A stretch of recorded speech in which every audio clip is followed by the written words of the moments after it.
We're not trying to run the usual politics where somebody is campaigning to be president or to be governor, to be anything. We're trying to bring a change in a collapsed system. And when we mean bring a change, bring a true change, a change that is committed, where all of you and everybody is involved. We want to take back our country.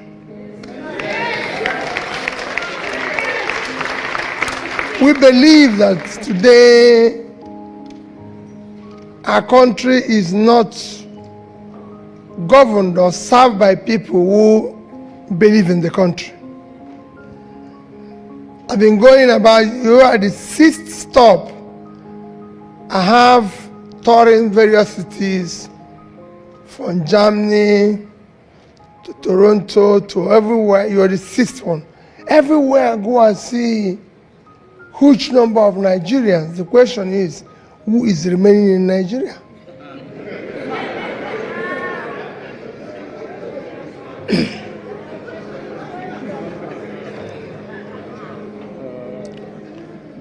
Those who are remaining are probably those who couldn't get out.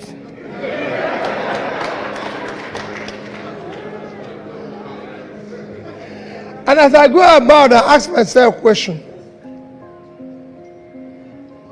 And I look around and ask myself, what makes this place better than Nigeria? We have free market, actually. We have very strong free market policies. We have better weather. We have better environment. We have better food. Everything, we're family, we're better people. I can tell you.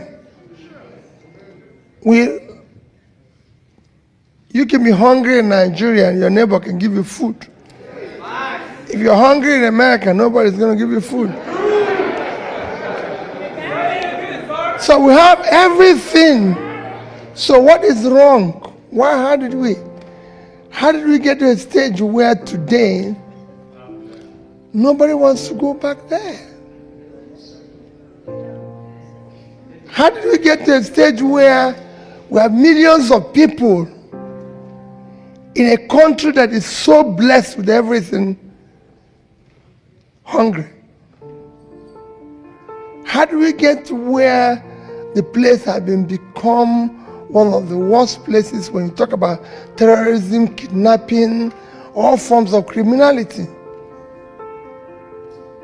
How did we get where, if you refer people who are unemployed in the world, we're there? What happened? This is a country. In the 80s, most of you went to school in Nigeria, and I'm proud to say you're Nigerian. In the 80s, you cannot compare Nigeria with China, with Korea, with all these countries. We had 3 times the reserve of China. Today have 3 trillion. These are countries that we cannot compare us with. People used to come from Saudi and everything to patronize our teaching hospitals and everything. So how did we get here? Indians were all over the place. In Nigeria, teachers, Philippines and everything. Today, we are going to India. We want to just escape to anywhere, no matter where it is. How did we get here? All you are seeing in Nigeria today is cumulative effect of leadership failure over the years. The only thing that Nigeria lacked is leadership. And that is the leadership that brought us where we now have the highest number of people living in poverty in the surface of the earth. Where we now have the highest unemployment, where we now live in fear of insecurity, and we don't know where. And some of you who are lucky to be here, as those said, are faced with double tragedy. I will explain it to you. So what are we trying to do? Is what part I've explained to you. Ours is that we can take this place back. We can fix it. This looks difficult. Countries have gone through this. It's mentioned to you about what happened in India. It happened in Brazil or South America. We're in a total mess a few years ago. All they needed was have people who are prepared to sacrifice and say, we can change here. We can fix it. And it can happen. We have the people, we're assembling it as a team. We don't want somebody to go in and say, oh, I'm Mr. Obi, I'm president. It's time for everybody to remove all those. When the MC was announcing, he was trying to call everybody honorable. MC, we're trying to remove all those titles.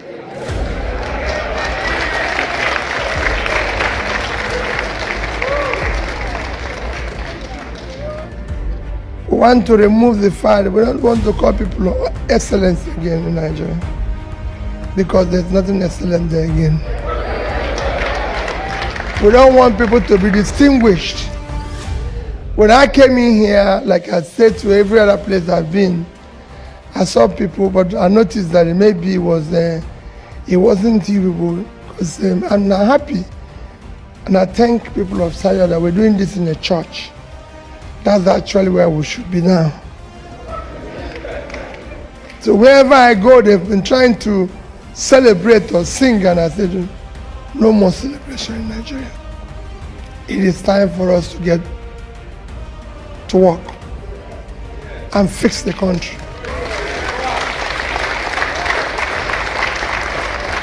The potentialities are there. It's going to be difficult. Extremely difficult. Let nobody kid you. The next government is not going to be easy. It is going to be difficult. Very, very difficult, because your country is bankrupt. It doesn't have resources again. If you listen to next year's budget, it will frighten you. Somebody asked me this morning, that everybody's been asking, Peter, how do you think this will work? How do you have a situation where, just to give you an example, the first 4 months of this year,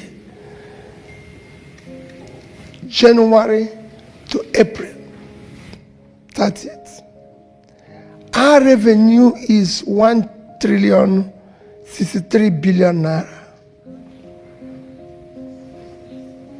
But our expenditure within the same period was 4,720 billion. So if you minus, the deficit is 3.1 trillion. So how does a business that spends 3 times its revenue survive? How are you going to do it? That's what everybody's asking. Peter, do you think this can survive? My answer is very difficult, but the business can survive.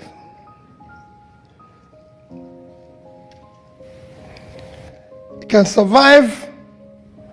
We're borrowing money. Our next year budget is going to be about 18 trillion, and we're going to borrow 11.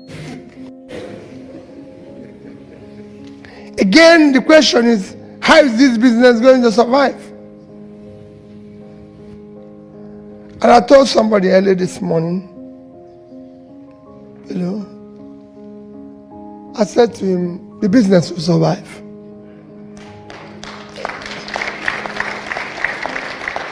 Businesses have come back from bankruptcy, even in America. What it needs is that it needs competent managers who have the capacity and vision to run it, and can understand that it will no longer run the way it's been running.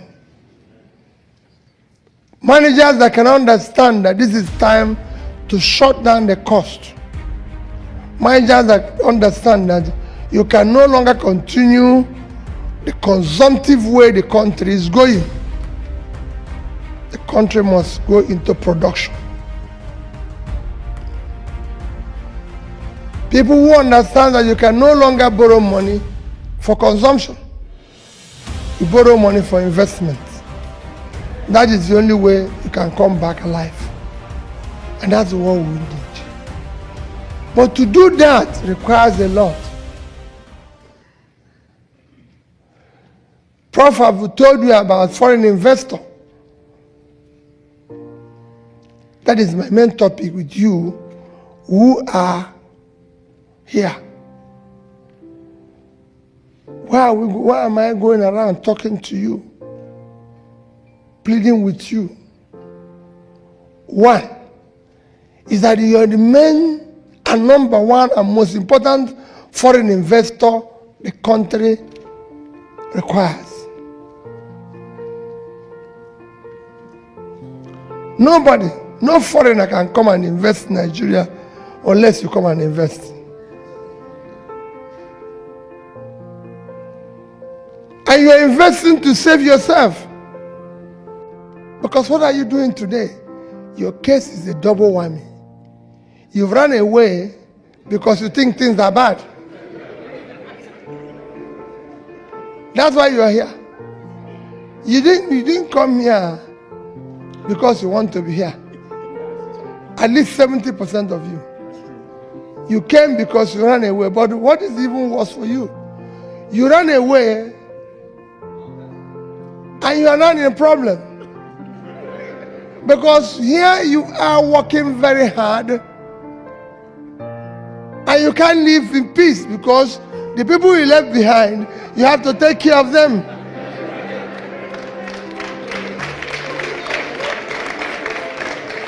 So you have a crisis. Because if you are left on your own, it would have been better. But now, for every 10 calls you receive, it's 10 problems, if not 11. And you can't say no, because even if you hate them, you will not sleep, remembering that they are there. They're hungry. You've become everything. You are the funeral director. If anybody dies, you have to come and bury the person. You are a doctor. You are a nurse. Because everybody that is sick is looking for you. So they turn into everything. At that stage, you don't even have peace. So your problem is more. So you have a duty. If you fix there and it's working, then you reduce your own pressure. So you owe a duty to fix there.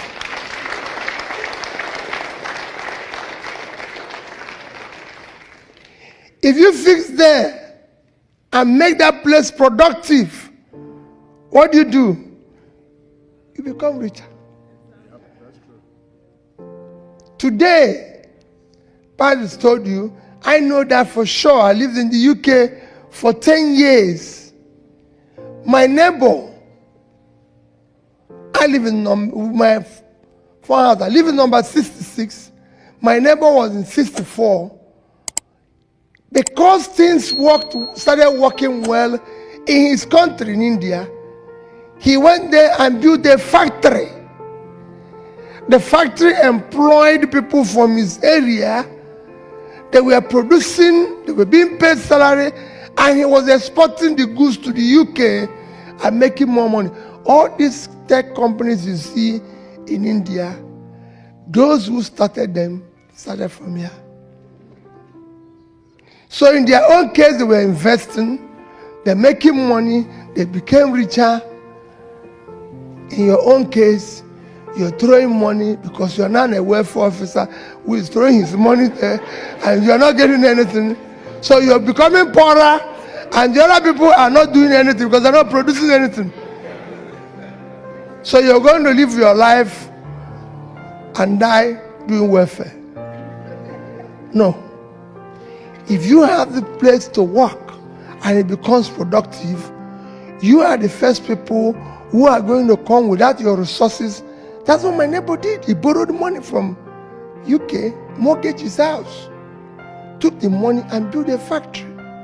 But you know today, everything you take back there is gone. No return. Nothing. Have you ever taken anything back and you saw any return? No. More complaint will come. In fact, before that one reach, they sent the new batch of wine you need to attend to. You can't even go back because of insecurity. Now people bury by Zoom. I've gone to burial recently. The children are talking to us in Zoom. It's only people like me that were there. So you see the crisis you face. So you must fix there.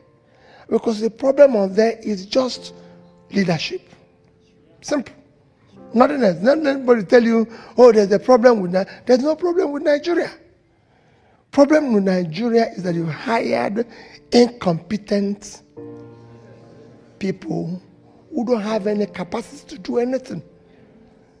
So all they do is tell you in schools, tell you a story. There's nothing insecure in a place. It's either you have a state or you don't have a state. You can't have non-state actors be more powerful than state. It's not possible. You can't have a state where they now tell you that people are stealing Nigerian oil. Oil is not something you put in your pocket. It's not a grocery thing. For you to steal oil, it has to be through ship. The ship have to come into your waters.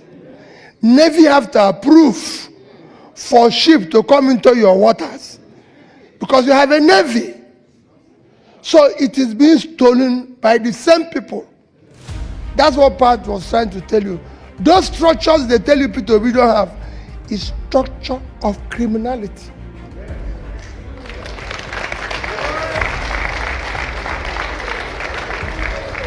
It is that structure that I want to remove. Because that structure is structure that made it.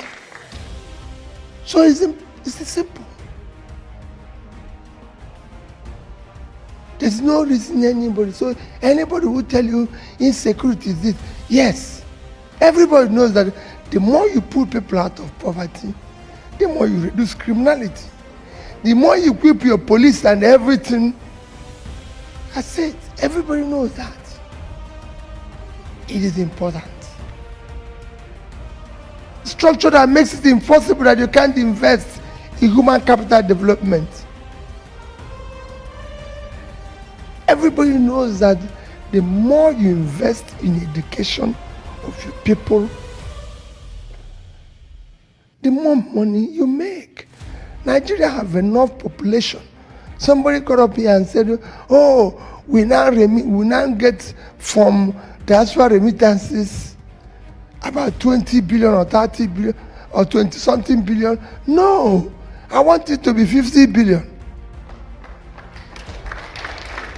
We would do like other countries where we educate our people and have a ministry that ensure how they even leave the country in an organized manner. And they remit money because we have the population. We have everything. We have a country with vast land, vast cultivated land, and people are begging for food. It does not happen anywhere in the world, only in Nigeria. have millions of people that are not contributing anything except disturbing you. People are stealing our commonwealth without conscience. And like I saw some of you are equally supporting them. And that's true. I was governor. I used to visit here in America. And when I come, they say, this man has bought a house here. This governor, the other one has bought a house here. This one has bought a house here. You can buy your own here. You can do this. And I ask them, why would Peter Obi own a house in America? Do I live in America? What type of madness is that? And all of you know that at the time you're advising this man, he never owned a house like I'm here now. I don't own anything in America. Nothing. Absolutely nothing. And you know that when this man was going around preaching and telling you people, he did not own a house. And suddenly when he now becomes president, he comes and buys it. And you people, some of you will even say he's doing housewarming. Some of you will even come and pray for him. When you know the exact thing to do, that they have to call police and tell him this man has stolen our money. Because you know where the money came from. It was your money. The man didn't own it at the time he was telling you. Now he will start telling you that I used to have money. So why didn't you buy it before? Why now? These are things we must. Let nobody tell you fighting corruption is not a problem. We cannot collectively. So when I say the leaders are incompetent, I also question the insane complacency of the followers. Because they just stay and allow people to celebrate. Everywhere I've been in the past 4 days, I've asked people and tell them my experience of traveling to America, going to this and everything. That I asked the people in the plane when I was traveling, I said, I had 2 Nigerians with me. And I asked them one question. Why are we in this plane? Why did we follow this pilot? Did you people know where he came from? Everybody answered me, no. So why did we enter the plane? Thank you. Because we believe he's qualified to fly the plane. That was the reason why none of us knew the pilot. And I gave him another example, which I gave yesterday in Houston. That I once wanted to go and study in East Africa how education works. And because I was every other airline was exorbitant, I decided to find one that is cheaper. And I saw Air Rwanda. And then I bought the ticket of Air Rwanda. I never flown them before. And then when I go home, then my wife said to me, Peter, have you flown Air Rwanda before? I said, no. He said, Peter, I can't understand you. You just go and buy a ticket of the people, airline you don't know about, you don't know where they're coming from. I say, I'm sure the people there are pilots. They can't put plane on the air if they're not pilots. Because they don't want to die. So I'll follow them. Whatever happens, they will all die, including the pilot. But what happened? I said to them, when I arrived at the airport, everyone had a brand new Airbus aircraft. And I was saying to myself, fantastic. And I got in there, only about 3 of us in the business class. And then when the plane took off, somebody came out of there and said, I'm the captain. My governor, good afternoon. And I said, so who are you? He said, there's 2 of us here. The pilot and the co-pilot were Nigerians.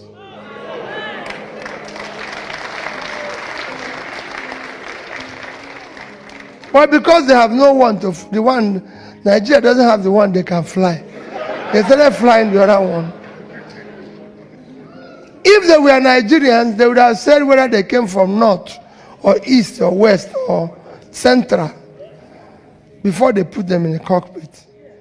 That's why the other one failed. They didn't. And I can't go on and on. My dear people, you have a duty.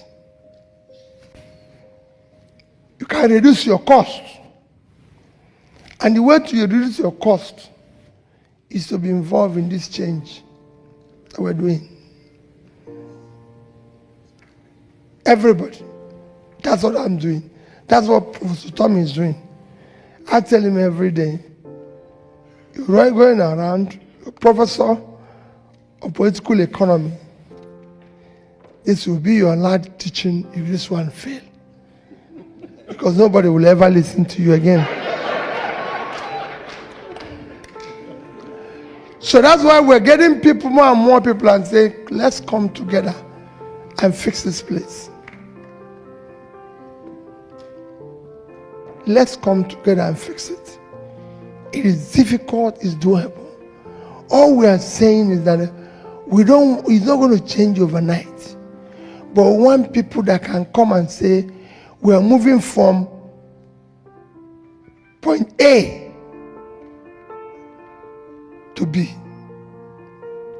When they get to B, they stop. Somebody comes and moves from B to C. We're not asking too much. And this is doable everywhere. In 20 years, Nigeria can generate more than 4,000 megawatts of electricity. Tell me what is that in generating power. We used to have pipe-borne water even in the streets. We used to have electricity. They used to take like 2 hours and people were shouting, 2 hours, 3 hours. Now it's become days. You are the one saying, and you're still sending money. That is why you participate less of that money, let's change them. Otherwise, it will be forever. Now it's become weeks for nothing. What is that? Nigeria is a country of 200 million people. The biggest country in Africa. The most important country in Africa. With people like you, everywhere you go on the surface of the earth, you see Nigeria playing the role of being an expert, role of being one of the best. The only place that is not working is Nigeria. So the biggest country with 200 million people, generating 4,000 megawatts of electricity, generating and distributing, and every day all you hear, power grid fail, this one fail. In every other country, you just go in and put your switch. You don't even know which is power company. Don't know. Nigeria is one story of the other. The second biggest country in Africa is South Africa in terms of economy. 60 million people. They are generating and transmitting and distributing about 50,000 megawatts. And we are doing 4. In the past 3 weeks, South African government had declared emergency in power. You can go and Google it. They declared emergency because they said the power is not enough, it's affecting production, it's affecting this. So they've now said anybody can generate power up to 100 megawatts without license. So somebody who is generating about 50,000 have declared emergency. And somebody who is generating 4 have not even declared anything. When he should have done, what he would have done now is not to declare emergency, but I don't know what he would have declared. Maybe only God knows what he would have declared. But he has not declared anything. is still normal.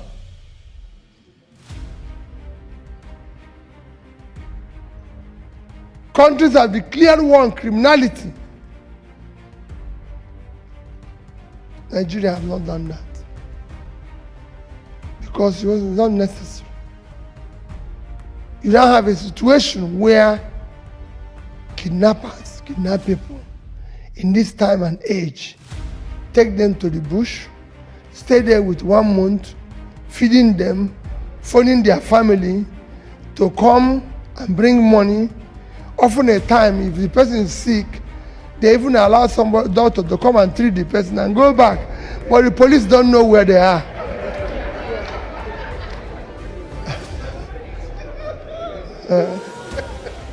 The only person who don't know where they are is police. But doctors know where they are. To go and treat the person if he's sick. So they wait. At this time and age that if you call phone anywhere, everybody know where you are. They are using phone and negotiating with the families. And the families are telling people, police, that they called this morning, but they don't know where they are. These are the confusions we want to stop. This is what we want to stop.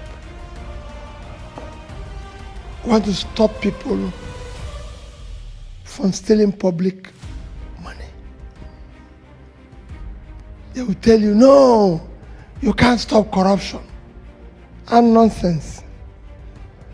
We know those who took the money. It's very easy. The easiest thing you can fight is corruption. We have all sorts of things. We want to cut down the cost of governance. It is totally unacceptable. You make Peter Obi governor, he becomes the richest person in the state. In any country where politicians or those in government are richer than business people, the place is failed. Professors in university are on strike. Nobody is negotiating with them. We are negotiating with bandits.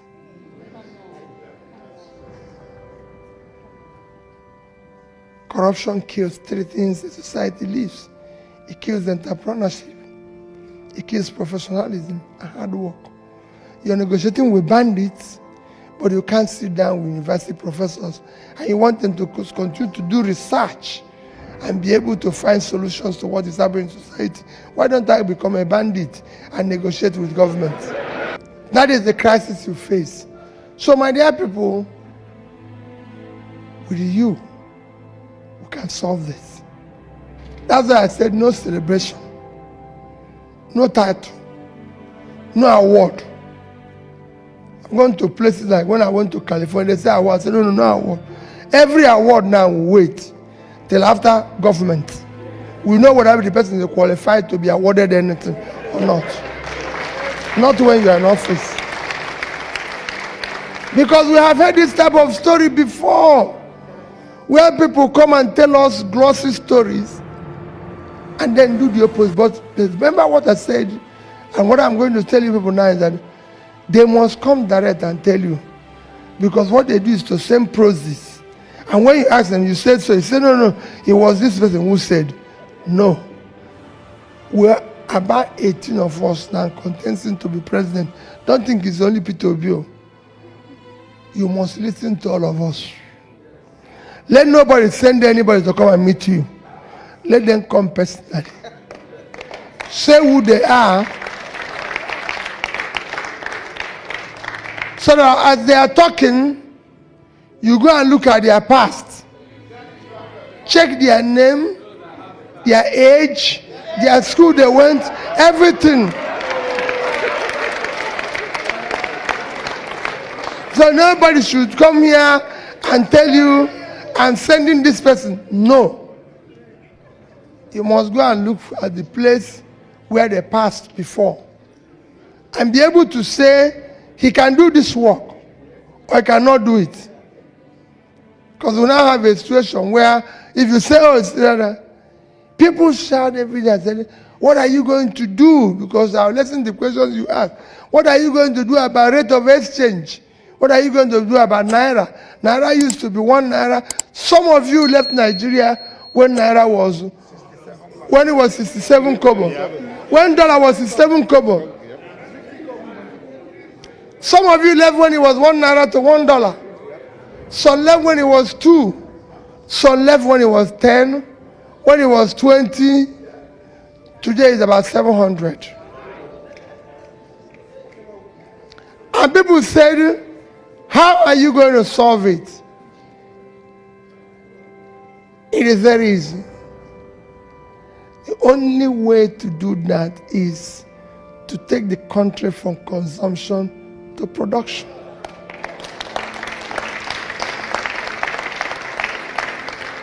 If you produce goods and export, if you produce goods today and export, you stabilize the Naira and the rate will continue to adjust. It's a simple thing. If you produce goods and export, I hear you raising your hand, we'll talk about it, you continue to manage your own. It's a simple thing. And I can give you examples of countries that have done that. Because mine is a very simple thing, is to say, ABCD country has done it. I'm a trader. And I know that the more goods you sell and have a better balance of trade, and you earn more dollar. The problem Nigeria have today, why the dollar is failing, is that we no longer earn dollars. We no longer have dollar resources. If we have dollar resources today, you continue to stabilize and the rates. That's it.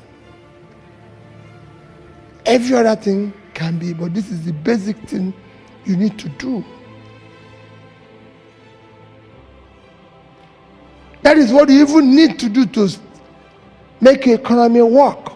Nigeria is 200 million people where there's no production. There's no production.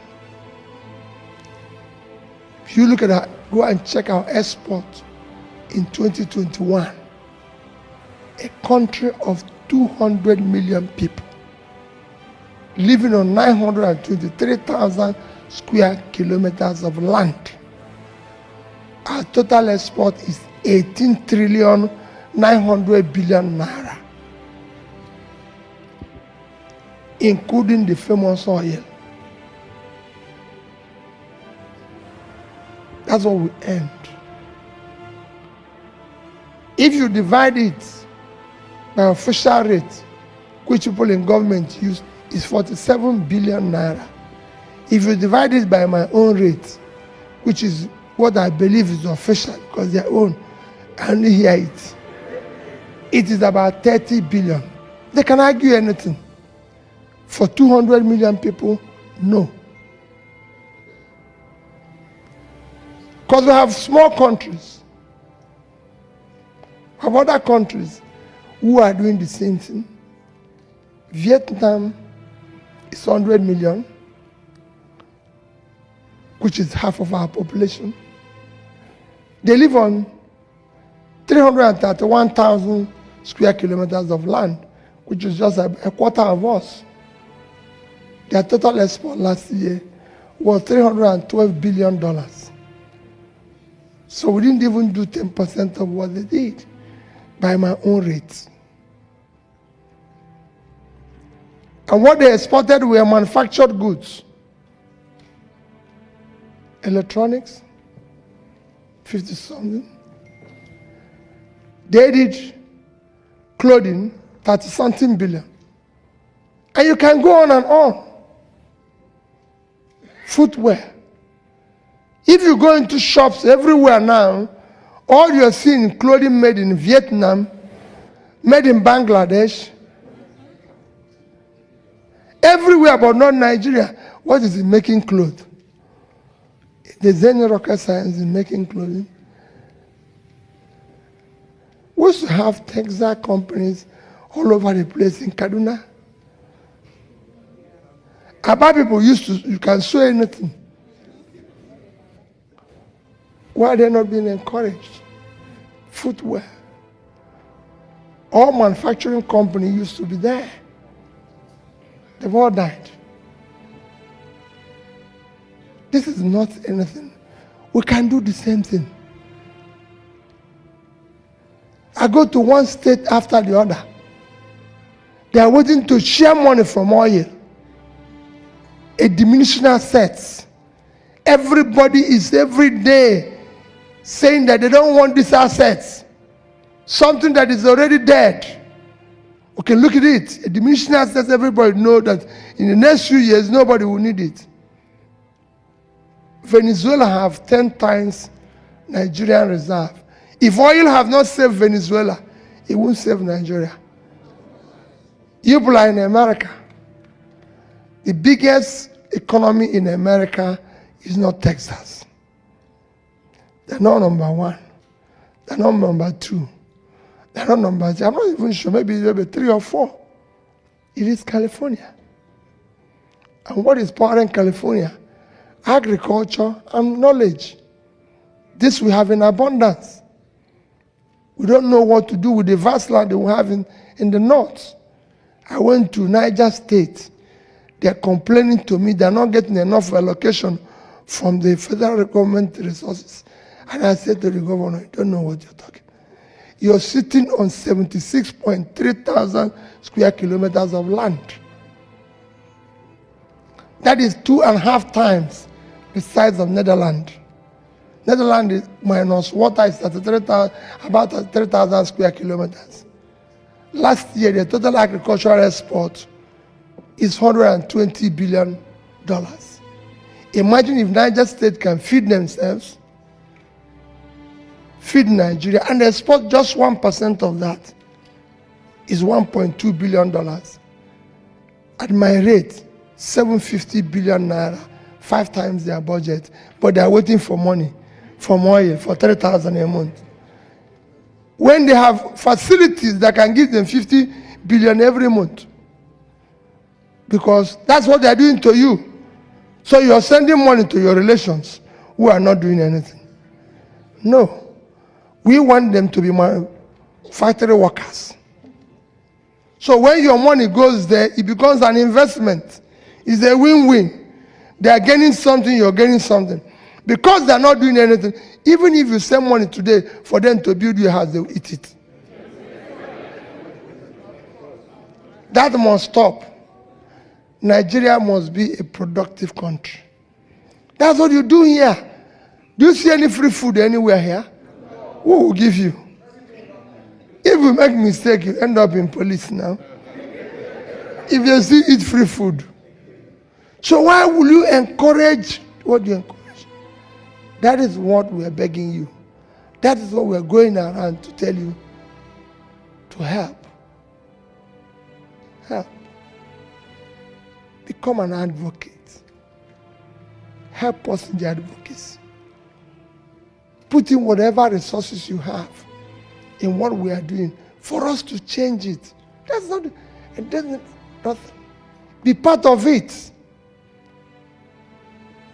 In a conclusion, before we ask questions, even when we succeed, don't go away.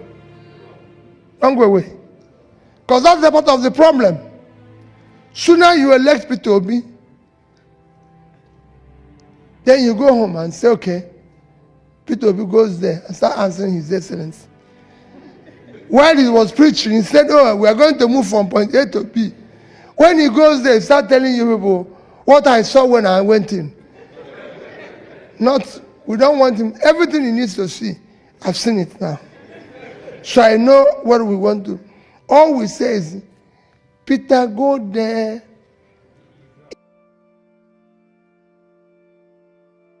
If you say you're going to move this country from 4,000 to 10,000 power,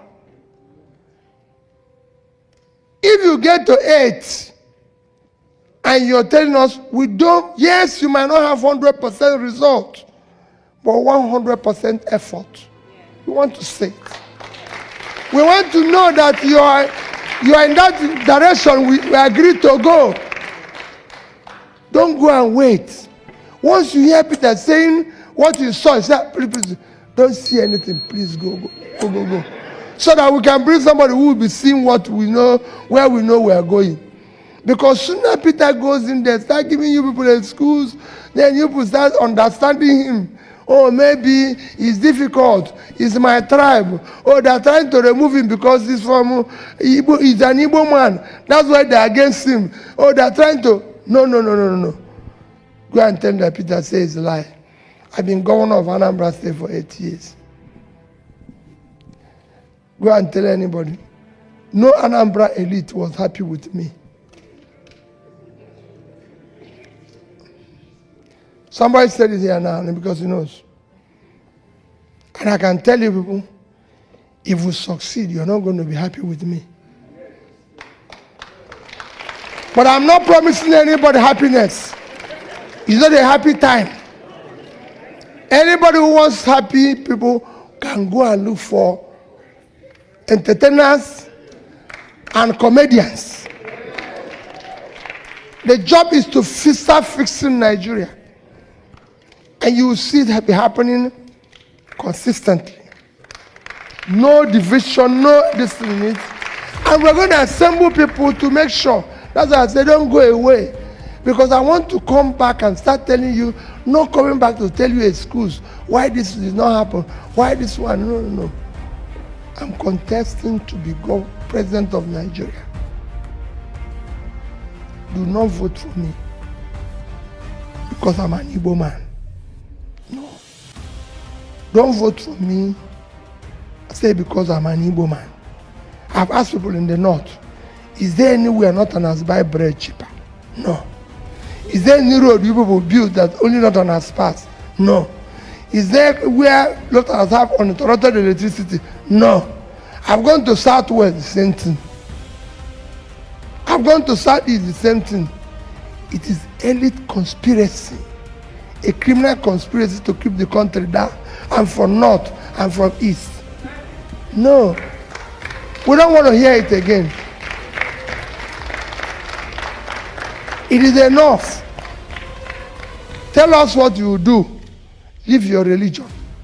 We are not running church. We are running a country.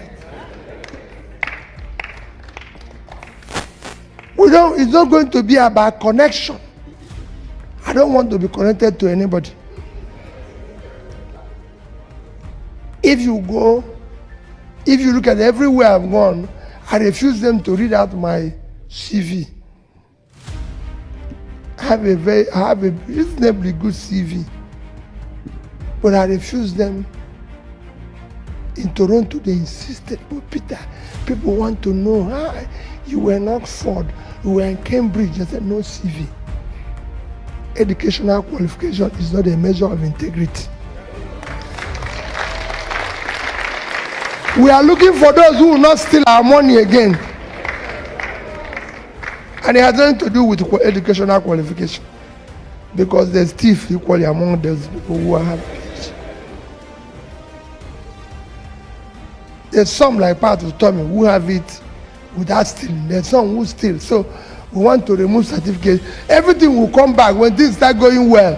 We'll bring them to the table. That's what we want to do. We now want to see that change come. We want to make it work. Because it has worked in other countries. So it's not something that is impossible. That is why we want it to work in our place. That's why I said when we succeed, don't go away. Stay there. Be the gadfly to know when the wife started wearing the type of diamond they were not wearing before and say, something has changed. Where did this woman get the money is buying this? Because this is a confusion we create. The wife will now start wearing something he's not been wearing before. And everybody says, gorgeous, but it's our money. We want the money to go to school. We want to put it in education of our children. We have now overtaken India in infant mortality. A country of 1.4 billion, a country of 200 million have overtaken them We want it to go in saving the life of our children, not for the wife to be wearing diamond. There's no amount of diamond, sorry, you will wear for that poor country that will make you a rich country. No.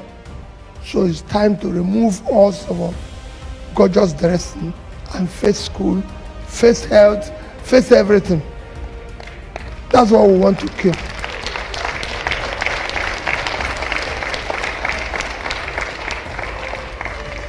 Celebrations have to stop, because there's nothing to celebrate. It will come back when we have fixed system. That's what we want to do. I'm extremely appreciative of your time this evening. But remember, you have no other country except this one called Nigeria. Even if you like, live, be a citizen of America, Japan, Britain combined. They will still ask you in a form you feel, your original, and you put Nigeria. While you say where you nationalize, you must say where you started this journey. So since you are going to say it, election 2023, remember what I said, will not be about tribe, religion, or my turn, or connection, or anything. It is going to be about character, competence, capacity, commitment to start turning around Nigeria. Thank you and God bless you.